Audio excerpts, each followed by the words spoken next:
तेरे लाला का भविष्य देख लिया। और सुन रही हो यशोदा, तेरी गोदी में रोहिणी का लाला है, इसका नाम है राम और एक नाम होगा बल। और ये दोनों मिल जाएंगे, संसार इनको बलराम कहेगा।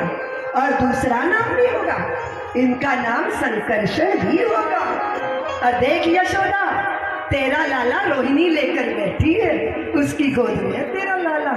तेरे लाला के तो न जाने कितने नाम हैं, इनके नाम अनेक अनुपा, इतने नाम पते। तेरे लाला के हजारों नाम, विष्णु सहस्र नाम, गोपाल सहस्र नाम। यशोदा बोली, मैं 1000 नामों का क्या करूंगी बाबा जी, मेरे को तो एक आधा नाम बता दो जिससे मैं अपने लाला को बुला लिया करूं। तेरे लाल के नाम भी अनंत है, जन्म भी अनंत है।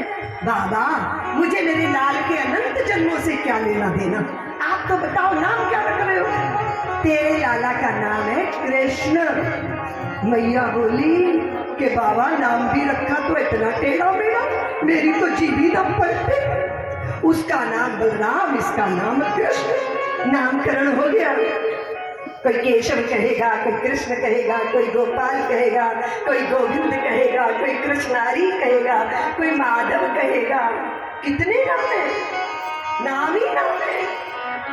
रोहिणी को यशोदा ने कहा, रोहिणी बाबा तो बहुत पक्का ज्ञानी है, देख तेरे लाला को पहचान लिया और मेरे लाला को भी पहचान लिया, लेकिन नाम टेढ़े रखे हैं। उन्होंने रखा नाम कृष्ण और बलराम, मैं नाम रखती हूँ कनुआ और बलुआ। बलराम बलुआ और कृष्ण कनुआ। कनु नीलमणि, मेरा हृदय धन। जितना श्रेष्ठ नाम रख लो, माताएं जब तक अपने बालकों का निक नेम ना रख ले तब तक चैन पड़ता ही नहीं। प्रेम की अधिकता है ये। और हुआ ये कि दोनों भैया एक दिन गैया का सींग पकड़ लिया। एक ने एक सींग, दूसरे ने दूसरा सींग। गैया कभी इधर कभी इधर, कभी इधर कभी इधर, अचकचा के गैया खड़ी हो गई। दोनों तुरोई की बेलों की तरह लटके हैं और पुकार रहे हैं, मैया मैया मैया। मैया ने उत्सव मनाया। मेरे लाल ने मुझे क्या बोला, क्या बोला, कहने लगे मोहन मैया मैया, कहने लगे मोहन मैया मैया, कहने लगे मोहन मैया मैया, कहने लगे मोहन मैया मैया, कहने लगे बाबा सो बाबा, बाबा सो बाबा, बाबा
वाह छवि को रस खान बिलोकत, वारित काम कला निधि को थी, काग के भाग कहाँ कहिए, हरि हाथ सो ले गयो माखन रोटी, हरि हाथ से ले गयो